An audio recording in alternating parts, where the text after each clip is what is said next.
సాయిరామ్ శ్రీమాత్రే నమః. అమ్మ బిడ్డలందరికీ నమస్కారం అండి. అందరూ కూడా సుఖంగా సంతోషంగా ఎప్పుడూ కూడా ఆనందంగా ఉండాలి అని చెప్పి అమ్మవారి తరపున మనందరి తరపున అమ్మవారిని మనస్ఫూర్తిగా కోరుకుంటూ ఉన్నాను. ఈరోజు అమ్మవారు అందించే సందేశం ఏంటి అంటే కనుక, తల్లి నీ బిడ్డకు గండం ఉందమ్మా, సంక్రాంతి రేపే, ఇది నువ్వు తెలుసుకుని తీరాలి, లేకపోతే సగం జీవితం కోల్పోవలసి వస్తుంది. ఇది నువ్వు వినక తప్పదు తల్లి. నిర్లక్ష్యం చేశావు అంటే కనుక చాలా కష్టాలు పడవలసి వస్తుందమ్మా. నేను ఏమి చెప్పినా కూడా అది నీ మంచి కోరి మాత్రమే చెప్తాను అని చెప్పి నువ్వు నమ్మినట్లయితే, ఇది మూఢనమ్మకంగా కొట్టి పారవేయకుండా ఏ మాట చెప్పినా నీ కోసమే అని చెప్పి నువ్వు పూర్తిగా నన్ను విశ్వసించినట్లయితే వీడియోని చివరి వరకు చూసే ప్రయత్నం అయితే చెయ్యి. ఇక ఆలస్యం చేయకుండా వీడియోలోకి అయితే వెళ్ళిపోదాం. తల్లి, నేను ఈరోజు అత్యద్భుతమైనటువంటి సందేశం అనేది నీ జీవితంలో మార్పు రావాలి అని చెప్పి తీసుకువచ్చాను. మరి నువ్వు చివరిదాకా వింటేనే కదా దానిలోని ఆంతర్యం అనేది అర్థమవుతుంది. తప్పకుండా నీ బిడ్డకు కలిగినటువంటి రహస్యం గురించి నేను చెప్పబోతూ ఉన్నాను. నువ్వు జాగ్రత్తగా విని దానిలో ఉన్న ఆంతర్యాన్ని తెలుసుకోవాలి. మరి ఎక్కడ స్కిప్ చేయకుండా చివరి వరకు కూడా వింటే నీకు దానిలోని పూర్తి అర్థం అనేది బోధపడుతుంది. బిడ్డ, నీ తల్లి నీ కోసం తెచ్చినటువంటి ఈరోజు భోగి, రేపే సంక్రాంతి. మరి నీ కోసం నేనే స్వయంగా ఈ సందేశాన్ని తీసుకువచ్చాను. మరి ఏమాత్రము ఆలస్యం చేయకుండా వెంటనే ఈ సందేశాన్ని వింటావు కదూ అంటూ అమ్మవారైతే అత్యద్భుతమైన సందేశాన్ని మన కోసం తీసుకొచ్చారు కదండి. మరి ఏమాత్రం ఆలస్యం చేయకుండా అమ్మవారు మన కోసం ఏంటి, మన బిడ్డ గురించి అని చెప్పి అంటున్నారు. మరి తెలుసుకుందామా? అమ్మ, నీ బిడ్డకు గండం ఉంది తల్లి అని చెప్పి భయపడుతున్నావు కదూ. మరి అమ్మ, భయపడుతున్నారేంటి దుర్గమ్మ? ఈ మాటలన్నీ కూడా నాకు ఎందుకు చెబుతూ ఉన్నారు? మీరు ఏమి చెప్పాలి అని అనుకుంటున్నారు? ఇదంతా కూడా నాకు తెలియాలి దుర్గమ్మ. సంక్రాంతి రేపే, మరి నేను తెలుసుకోవాలి అని చెప్పి చెప్తున్నారు కదా. అసలు మీరు చెప్తున్న సందేశంలో ఉండే ఆంతర్యం ఏంటి? దుర్గమ్మ బిడ్డకు ఎందుకు గండం ఉంది? ఇదంతా కూడా నేను నీకు వివరించి చెప్తాను. జాగ్రత్తగా విను తల్లి. ఈసారి సంక్రాంతి కీడుతో వస్తుందమ్మా. అది కూడా మగబిడ్డలు ఉన్న తల్లులకు కీడుతో వస్తోంది. అలా నీకు మగబిడ్డ ఉన్నా లేకపోయినా ఈ కొన్ని నియమాలు అయితే ఖచ్చితంగా నువ్వు పాటించవలసిందే. నువ్వు నీ బిడ్డ ఆరోగ్యంగా క్షేమంగా ఉండడం కోసం నేను చెప్పే ఆ యొక్క చిన్న పరిహారం తప్పకుండా చేయవలసిందే. అలాగే ఇంట్లో ఖచ్చితంగా నేను చెప్పినటువంటి ఈ నియమాలను పాటిస్తే సంక్రాంతి వల్ల వచ్చినటువంటి కీడు అనేది నీ ఇంటికి చెందకుండా ఉంటుంది, నీకు రాకుండా ఉంటుంది అని చెప్తున్నాను. నిండు నూరేళ్ళు అంటే నువ్వు బ్రతికున్నంత కాలము కూడా నువ్వు సుఖ సంతోషాలతోటి ఆనందంగా ఆయురారోగ్యాలతో ఉండటానికి ఈ కొన్ని నియమాలు అనేవి నీ కోసం తప్పకుండా తెలుసుకోవాల్సిందే, తెలుసుకుని తీరాలి. సంక్రాంతి పండుగ అంటేనే ప్రతి ఇంటికి కూడా ఎంతో సంతోషాలను, ఆనందాలను, ఉల్లాసాలను, ఉత్సాహాన్ని తీసుకొచ్చే పండుగ. మరి ఈ యొక్క పెద్ద పండుగ కోసం సంవత్సరం అంతా కూడా మనం ఎదురు చూస్తూ ఉంటాము. ఈ యొక్క 3 రోజుల పండుగను ఎంతో అంగరంగ వైభవంగా జరుపుకుంటారు.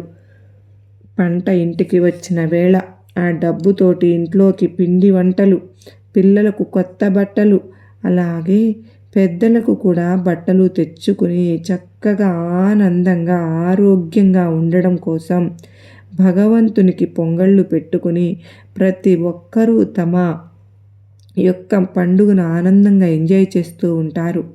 అయితే ఈ యొక్క సంక్రాంతి పండుగ అనేది ఈసారి కీడుతో వచ్చింది కనుక ఈ కొన్ని నియమాలను తప్పకుండా పాటించి తీరవలసిందే అని చెప్పి మన పండితులు చెప్తూ ఉన్నారు. అయితే ఏ నియమాలు పాటించాలి, ఏమి చేయాలి, ఒక్క కొడుకు ఉన్న తల్లులు ఏం చేయాలి, తమ యొక్క తల్లి బాధ్యతను ఏ విధంగా నెరవేర్చుకోవాలి, ఇదంతా కూడా క్లియర్గా చెప్తాను. జాగ్రత్తగా వినండి.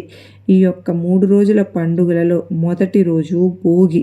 ఈరోజు తరువాత రోజు సంక్రాంతి, మూడవ రోజు కనుమ. ఈ 3 రోజులు కూడా ప్రతి ఒక్కరూ ఇంట్లో ఉన్నవారు తలస్నానం చేయవలసిందే. తలస్నానం చేయకుండా భోజనం అయితే మాత్రం, అంటే టిఫిన్ అయినా సరే కానీ, లేదా కనీసం కాఫీ అయినా కానీ తలస్నానం చేయకుండా మాత్రం భుజించనే కూడదు, తాగకూడదు, తినకూడదు అన్న విషయాన్ని గుర్తుంచుకోండి. అలాగే ఈరోజు ఎట్టి పరిస్థితుల్లోని 3 రోజులు నలుపు రంగు వస్త్రాలు అనేవి అస్సలు ధరించకూడదు. మిగతా వర్ణంలో ఉండే ఏ వస్త్రాలు అయినా కానీ ధరించవచ్చు. ఈరోజు ఏ భగవంతుని ఆరాధించాలి అని చెప్పి చాలామందికి కూడా అనుమానం అనేది ఉంటుంది. ఈరోజు పరమేశ్వరుని ఆరాధించుకోవాలి. ఈరోజు కుదిరితే చక్కగా మీరు శివాలయానికి వెళ్ళి శివయ్యకు అభిషేకం చేయించుకోవడం, చెరుకు రసంతోటి కానీ, విభూదితోటి కానీ, పాలతోటి కానీ, పంచామృతాలతోటి కానీ, పంచదారతోటి కానీ, అలా మీ శక్తి కొలది బిల్వదళాలతోటి కానీ అభిషేకం చేయించుకుంటే మీకున్నటువంటి శని దోషాలు, రాహు కుజ దోషాలు, సర్పదోషాలు అన్నీ కూడా పూర్తిగా తొలగిపోతాయి. ఈరోజు కుదిరితే నారాయణుని, అంటే విష్ణుమూర్తిని దర్శించుకునే ప్రయత్నం కూడా చేయండి. ఈరోజు ముఖ్యంగా సూర్యోదయానికి ముందే నిద్ర లెగవాలి.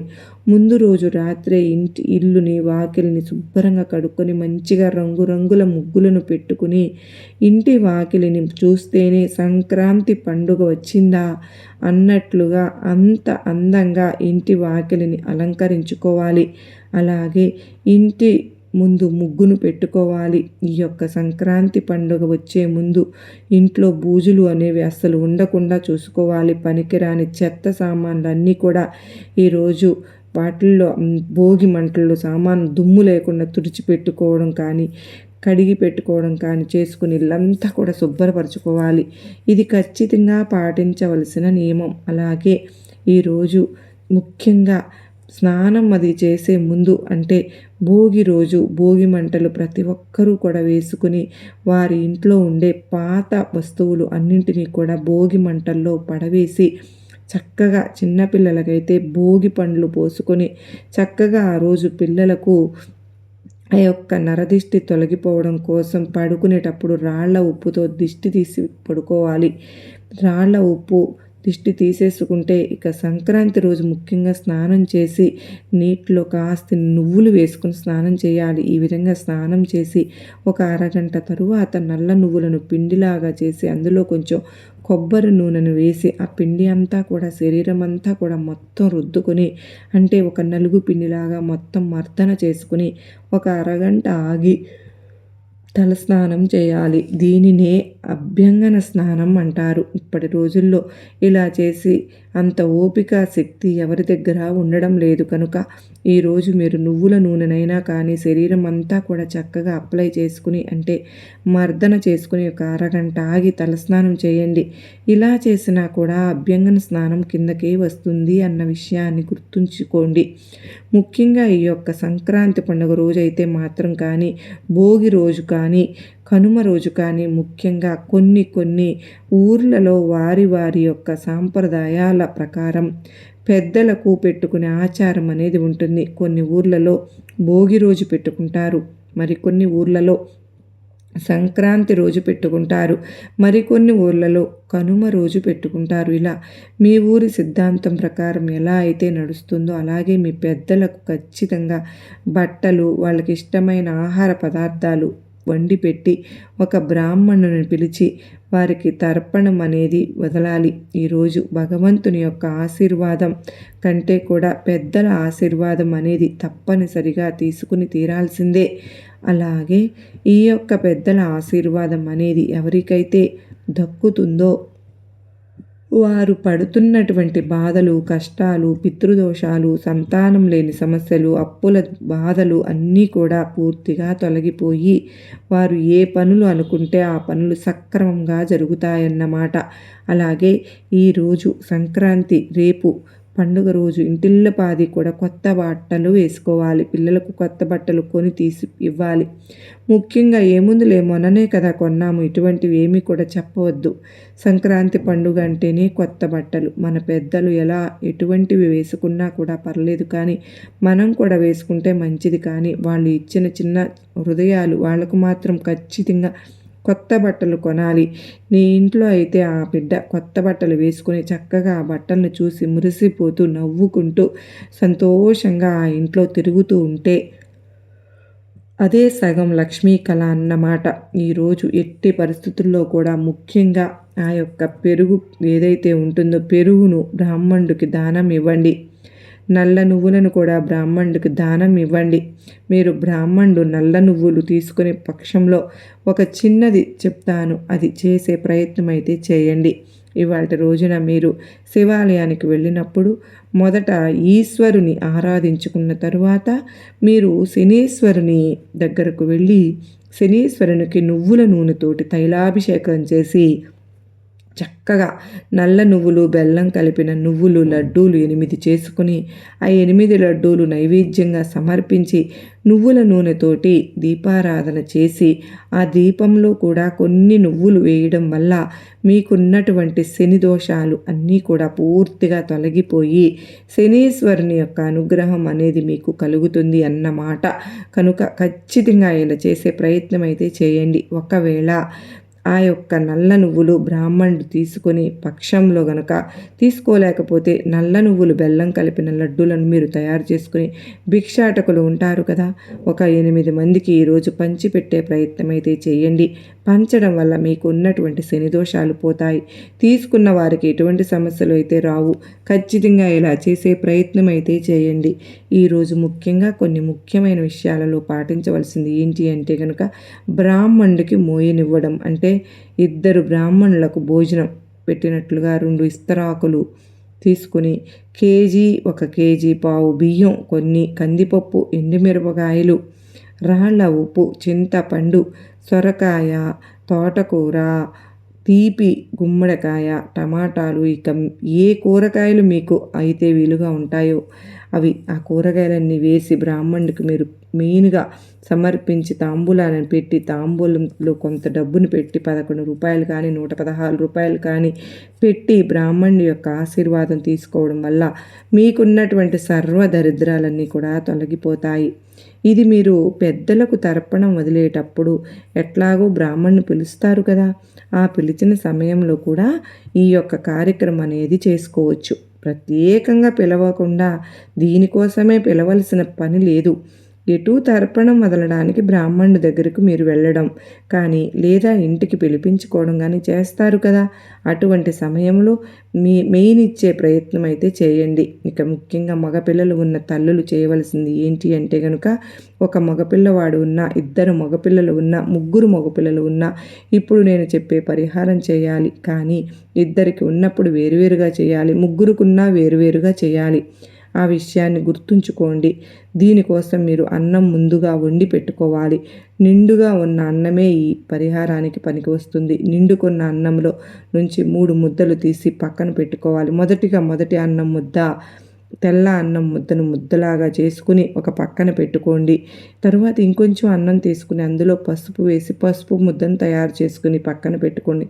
తర్వాత ఇంకొంచెం అన్నం తీసుకుని అందులో కుంకుమ వేసి కుంకుమ ముద్దను తయారు చేసుకుని పక్కన పెట్టుకోండి. ఇప్పుడు మనకు తెలుపు రంగులో ఉండే ముద్ద, పసుపు రంగులో ఉండే ముద్ద, ఎరుపు రంగులో ఉండే ముద్ద, ఈ 3 ముద్దలు కూడా మనం రెడీ చేసుకున్నాం. ఇప్పుడు ఒక స్టీల్ ప్లేటుని తీసుకుని ఆ స్టీల్ ప్లేట్లో ఈ 3 ముద్దలు కూడా పెట్టి ఈ 3 ముద్దల మీద కొంచెం కొంచెం నల్ల నువ్వులు వేయండి.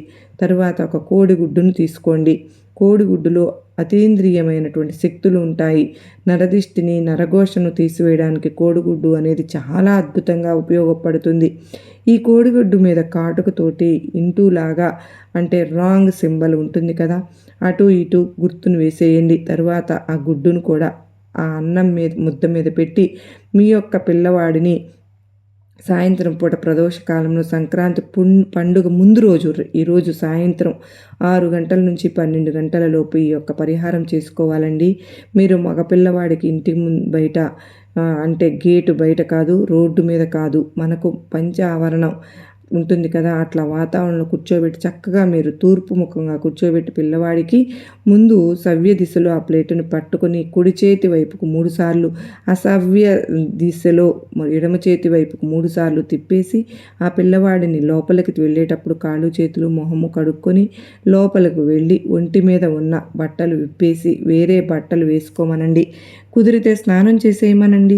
ఇక మీరు ఆ స్టీల్ ప్లేట్ని తీసుకొని వెళ్ళి బయట ఏదన్నా ఎవ్వరు తొక్కని ప్రదేశంలో మొదట్లో గుడ్డు పగలకుండా వాటిని వదిలిపెట్టేసి మీరు లోపలికి వచ్చేటప్పుడు ప్లేటును కడుక్కొని కాళ్ళు చేతులు ముఖము కడుక్కొని మీరు లోపలికి రండి.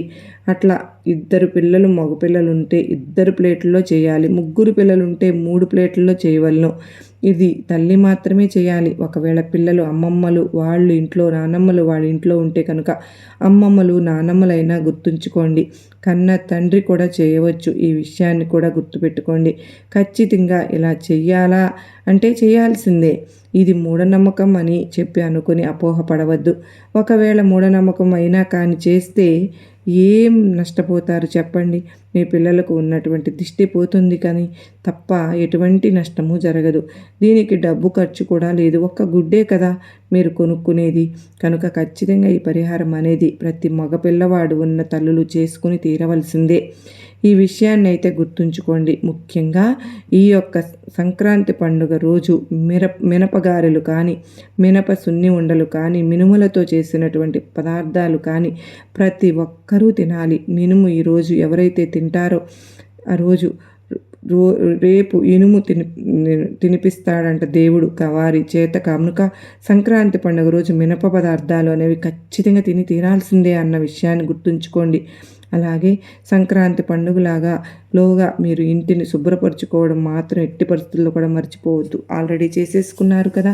దేవుని మందిరాన్ని కూడా శుభ్రంగా చక్కగా రెడీ చేసుకుని బూజులు అవి దులుపుకొని దేవుడి ఉత్తరపటాలు కూడా శుభ్రంగా తుడుచుకొని మంచిగా గంధము కుంకుమ బొట్లు పెట్టుకున్నారు కదా. ఈ పేపర్లు ఏవైతే ఉంటాయో ఆ పేపర్లు కూడా మార్చేసుకుని చక్కగా మళ్ళీ అంటే చక్కగా నీట్గా సిద్ధం చేసుకుని పెట్టుకున్నారు కదా. మరి ఈరోజు భోగి పండుగ రోజు కల్లా ఈ దేవుని ఆరాధన ఎంత ముఖ్యమో పెద్దలకు పెట్టుకోవడం కూడా అంతే ముఖ్యమండి. వైకుంఠ ద్వారాలు తెరుచుకుంటాయంట. కనుక పెద్దలకు పెట్టుకోవడం వల్ల వారికి ఉన్నటువంటి దోషమన్నీ కూడా తొలగిపోయి వారి ఆత్మ అనేది శాంతించి నేరుగా స్వర్గానికి వెళ్ళడానికి దారి కనిపిస్తుందంట. కనుక వారికి స్వర్గపు దారి కనిపించేటట్టు చేసిన మీకు ఖచ్చితంగా పితృదేవతల ఆశీర్వాదం అనేది లభించి మీకు ఉన్నటువంటి సకల దోషాలు కూడా తొలగిపోతాయి. అలాగే బ్రాహ్మణుడికి దానం ఇవ్వడం కూడా ఎట్టి పరిస్థితుల్లోనూ మర్చిపోవద్దు. కనుమ రోజు ముఖ్యంగా ఎటువంటి ఊర్లకు అంటే వేరే దూర ప్రయాణాలకు వెళ్ళడం, లేదంటే కనుమ సరదాగా ఎక్కడికన్నా కనుక బయటకు వెళ్ళడం ఇటువంటివి చేయవద్దు. ఎందుకంటే కనుమ రోజు ఎవరు కూడా ఊరు దాటే ప్రయత్నం అయితే చేయకూడదండి. ఆ విషయాన్ని అయితే మీరు గుర్తుపెట్టుకోండి. మనకు సంక్రాంతి పండుగ అనేది పుష్య బహుళ ఏకాదశి అనురాధ నక్షత్రంలో వస్తుంది కనుక ఇక మనకు కీడుతో వస్తుంది అని చెప్పి మన పెద్దలు నొక్కి మరీ చెప్తూ ఉన్నారు కదా. కనుక కొడుకులు ఉన్న తల్లులు ఈ పరిహారం అనేది చేసుకోవాలి అని చెప్పి ఇలా దిష్టి తీసే సమయంలో తల్లులు వారి చేతులకు ఎరుపు రంగు గాజులు వేసుకోవడం మాత్రం మరచిపోనివద్దు. ఎరుపు రంగు గాజులేనండి. ఎందుకంటే కనుక ఎరుపు చెడును తీసివేస్తుంది, ఎరుపు నెగిటివ్ శక్తిని దూరం చేస్తుంది, ఎరుపు సాక్షాత్తు అమ్మవారి శక్తిని ఇస్తుంది. కనుక అమ్మవారు దిష్టి తీసినట్లుగానే ఆ బిడ్డకు చక్కగా సకల శుభాలు అనేవి కలుగుతాయి. ప్రతి ఇంట్లో కూడా బిడ్డలు సంతోషంగా ఉంటే ఆ ఇంటిల్లపాది కూడా ఆనందంగా ఉంటారు. కనుకనే బిడ్డలకు ఖచ్చితంగా ఈరోజు ఈ విధంగా దిష్టి తీసే ప్రయత్నం అయితే చేయండి. తప్పకుండా నిర్లక్ష్యం మాత్రం చేయవద్దు.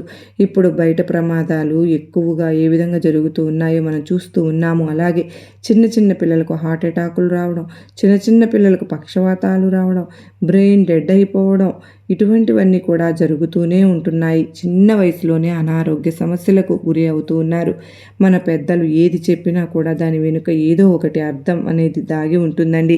ఖచ్చితంగా దాన్ని నిర్లక్ష్యం చేయకుండా పాటించుకుంటూ ముందుకు వెళ్ళిపోయినప్పుడే మన జీవితాలు అనేవి సంతోషంగా ఉంటాయి. ఎంతలే ఏముందులే అని చెప్పిన ప్రతి ఒక్కదాన్ని కూడా మూఢనమ్మకం మూఢనమ్మకం మూఢనమ్మకం అని చెప్పి తొక్కి పడేస్తూ ఉంటే చివరకు జరిగే అనర్థాలన్నీ కూడా జరిగిపోయిన తరువాత చేతులు కాలిన తరువాత ఆకులు పట్టుకుంటే ఎటువంటి ఉపయోగం ఉండదు అన్న విషయాన్ని గుర్తుపెట్టుకోండి. సగం జీవితం కోల్పోతారు. పిల్లలకు ఏదన్నా అయితే మాత్రం కనుక ఖచ్చితంగా చేసుకోండి. అర్థమైంది కదా? మరి అమ్మవారి ద్వారా వచ్చినటువంటి సందేశం మీ అందరికీ కూడా నచ్చిందని అనుకుంటున్నాను. అర్థమైంది అని చెప్పి అనుకుంటున్నాను. నచ్చింది, అర్థమైంది, గొప్ప నమ్మకాన్ని ధైర్యాన్ని కలిగించింది అని చెప్పి అనిపిస్తే ఈ వీడియోకి ఒక లైక్ అయితే ఇవ్వండి. లైక్ ఇచ్చిన వెంటనే ఎవరైతే సబ్స్క్రైబ్ చేసుకోలేదు ప్లీజ్ అండి సబ్స్క్రైబ్ చేసుకుని కింద కామెంట్ సెక్షన్లో శ్రీమాత్రే నమః అని టైప్ చేయడం మాత్రం మర్చిపోవద్దండి. మరికొంతమంది అమ్మ బిడ్డలకు, మీ ఫ్యామిలీ మెంబర్స్కు, స్నేహితులకు, బంధువులకు వారికి కూడా తెలియడం కోసం వీడియోని షేర్ చేయండి. మొదటిసారి మన అమ్మ సన్నిధి ఛానల్లోకి వచ్చినట్లయితే కనుక మన ఛానల్ సబ్స్క్రైబ్ చేసుకుని సపోర్ట్ చేయండి. మరో చక్కని అమ్మవారి సందేశంతో కలుసుకుంటాను. అంతవరకు కూడా పరమేశ్వరుని ఆశీస్సులు మనందరిపైన, మన కుటుంబ సభ్యులందరిపైన ఉండాలి అని చెప్పి మనస్ఫూర్తిగా మీ అందరి తరపున అమ్మవారిని మనస్ఫూర్తిగా కోరుకుంటూ మరలా కలుసుకునేంతవరకు నమస్కారం అండి. శ్రీమాత్రే నమః. సర్వే జనా సుఖినో భవంతు, లోకా సమస్త సుఖినో భవంతు. ఈరోజు భోగి కదండి, తప్పకుండా ప్రతి ఒక్కరూ ఈ పరిహారాలన్నీ చేసుకుందాం. అమ్మ కృపకు పాత్రులు అవుదాం. మరందరూ కూడా సుఖంగా సంతోషంగా ఉండాలని కోరుకుంటున్నానండి. మరొక్కసారి జై